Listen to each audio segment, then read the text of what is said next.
factor. Now, while the Game Lab garbanzo beans like the graphics, especially the characters representing the original Star Trek cast, they were kind of disappointed with the backgrounds. A lot of the planets look the same, and some levels are nothing more than a graphic where you walk off on one side and reappear on the other. The sound effects are totally cool, but the music's kind of average. The game will give you a workout and ought to keep you entertained for many hours of play, though. Finally, while the guys in the Game Lab wouldn't say that this is the coolest game in the galaxy, they do say you're going to have a pretty good time. Now, speaking for myself, I have to say, well, I was kind of disappointed. Yeah. No way, dude. Really? Yeah, I was. Oh, I game, you know. I'm like sort of a Trekkie, you know. Well, I like the Trekkie part of it, but I was just okay. It's fair enough, but, you know, well, it's okay if we disagree a little, right? One thing we don't disagree on, though, is Bonk's revenge for their TurboGrafx 16 game system, and we both agree it is awesome. That's right, bud. I definitely agree with you. Get a fist for that? No. Yeah. Everybody bonkers for the Bonk Man when he first appeared in Bonk's Adventure, right? The head crusher's back, and he's better than ever. Bonk's old enemy, King Drool, is also back, and he's brought with him a new and nasty plan. You see, it seems old Drool has cut Moonland in half, and Bonk's mission is to bring the two halves back together. To do this, Bonk has to make it through 7 perilous levels, bashing Drool's bad guys as he goes. You're gonna meet up with some old adversaries in this game, like the dreaded Chicken Army. You also check out some new screaming meanies, like the fire-breathing lizards and rampaging dinosaurs. Bogus. Now, you remember in the first Bonk how the Bonkster would power up when he gobbled up the meat? Well, in this one, he does a whole lot more than power up, because, dude, when he gets his jaws around the second piece of meat, Bonkmeister goes totally bonkers. Yeah, he does like 3 times as much damage with his headbutts than he used to do. Check it out. And then when he lands on his noggin on this cart, every on-screen enemy takes total damage.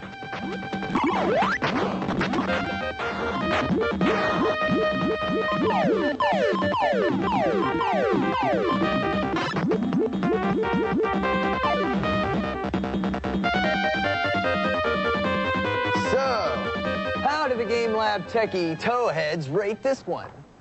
Well, have to say perfection comes to mind. Yes, victory! The graphics are wonderful with some great-looking prehistoric landscapes, and be sure to catch the animation on the boss characters, because, see, you've never seen it done better. Sound? I don't know. I gotta think for the sound of Bonk's most massive head thumps. They just kind of go thwonk, you know? It's really cool. And the gamers of all ages and skill levels can play along. But finally, when it comes to music, well, I'd have to say that that's pretty good, too. The gameplay's challenging, though not impossible, and it's fun. Bonk's a classic video game, and it's Bonk! It's Bonk! Bonk on, dudes! Bonk!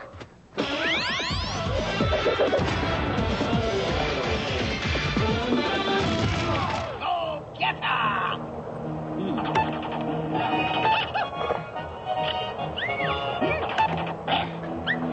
Hey, Bud, this is my favorite part of the show, so stop playing, let's do it. Oh, yeah, okay. Now, with most of the action in the arcade center and CD-ROM live-action games, we thought you might like to take a look at the new arcade game that uses animation. Yeah, and they do use it. It's Dragon's Lair 2, bud. And if you were into the first game in the series, you better get down to the arcade quick to check this one out, because I must say, it is happening. We've been playing it all day. Now, if you're wondering why the animation quality on this game is so awesome to the point of blowing out every other animation game in the universe, you gotta understand that the dudes behind this game are the very same people who brought you The Land Before Time, An American Tail, and All Dogs Go to Heaven. The company's Sullivan Bluth, and they're supposed to be the #1 dudes in animation. Check out the gameplay. Princess Daphne has been kidnapped by the heinous evil wizard Wardock. Her mother is ticked off big time and makes Daphne's husband, Dirk the Daring, go after Morty to bail out the princess. Not an easy chore, dudes. Mordock has a time traveler and is jumping all around history to avoid Dirk and his happening sword. Now, since all the Dirkster could put together is this busted-up time machine he got from this old used time machine car lot, it's not going well for Dirk the Daring. This game is equipped with total state-of-the-art laser technology with a monster 25-inch monitor. And you're going to need lightning-fast reflexes to compete in this one, because the action is fast and non-stop. On the money, bud. Nice. And speaking of money, if you're going to go to the arcade and play Dragon's Lair 2, you better bring lots of money, bud, because there is no turning back. My turn. See you guys later. Bye.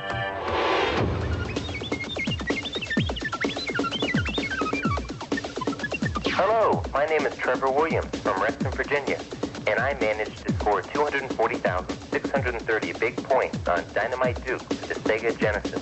Hi, I'm John Meissner from Ottawa, Canada, and I finished Bonk's Adventure for the TurboGrafx 16. Hi, this is Kevin Murphy from Smyrna, Georgia, and on Strider for the Sega Genesis, I got a cool 158,950. Unbelievable scores, dude. Your GamePro subscription is in the mail, so check it out. And remember, if you want to win, you gotta send them in.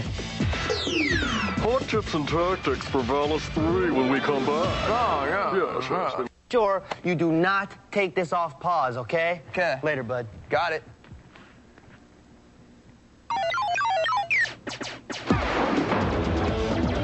Secret weapons and tactics. Whoa, ow. Dudes, I think I'm stuck. Hopefully, we're back in SWAT world. So stick with me, because I have a happening level selector for the Genesis game Valis 3. Okay, here goes nothing. Here's what you do. Boom! First, bring up the title screen. Now, hold down button A, button B, button C, up and start all at the same time. I'm talking a real finger stretch. If you do this correctly, the screen will display Select Map. Use the up or down on your control pad to select your level. Finally, hit start and you'll be exactly where you want to be. Okay, let's run that down one more time. First, bring up the title screen. Now, hold down button A, button B, button C, up, and the start button all at the same time. When you see Select Map, choose the level you want. Finally, hit start and you'll start at that level. How about a classic trick for powering up any of your turtles in the Game Boy version of Teenage Mutant Ninja Turtles? It's easy. Watch. You're smack in the middle of doing battle with the Foot Clan. Michelangelo is tiring out. What's a turtle to do? No sweat, dude. First, press the start button to halt the action. Next, press up, up, down, down, left, right, B, and A. And be sure to do it in that order. Go back to the game totally powered up. Here's the order one more time. First, put the game on pause. Next, hit up, up, down, down, left, right, B, and A. That's all there is to it, turtles.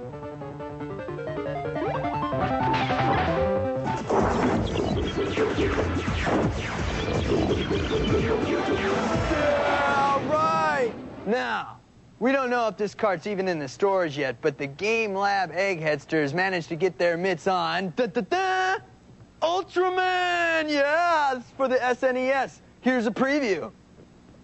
Now, for those of you who may not be hip to who this dude is, Ultraman is this megastar in Japan on the Japanese tube, and he even did some time in the USA on the tube in about the 70s. Disco era, yeah. Now, he's the ultimate warrior and protector of peace in the universe, and for eons, he's been fighting against Gudis, the heinous virus who's been trying to wipe out all life forms different than him, right? In the Ultraman game, Gudis has infected Earth, causing all sorts of mutant monsters, and these bogus bosses are seriously, heinously ugly. Ultraman wants to do battle with the Gudis virus and his mutant bad guys, but the atmosphere on Earth is so polluted that he can't even handle it in his Ultraman form. So, he transforms himself into this human guy named Jack Shindo, and then he sets out to save the world from these monster mutant bosses, right?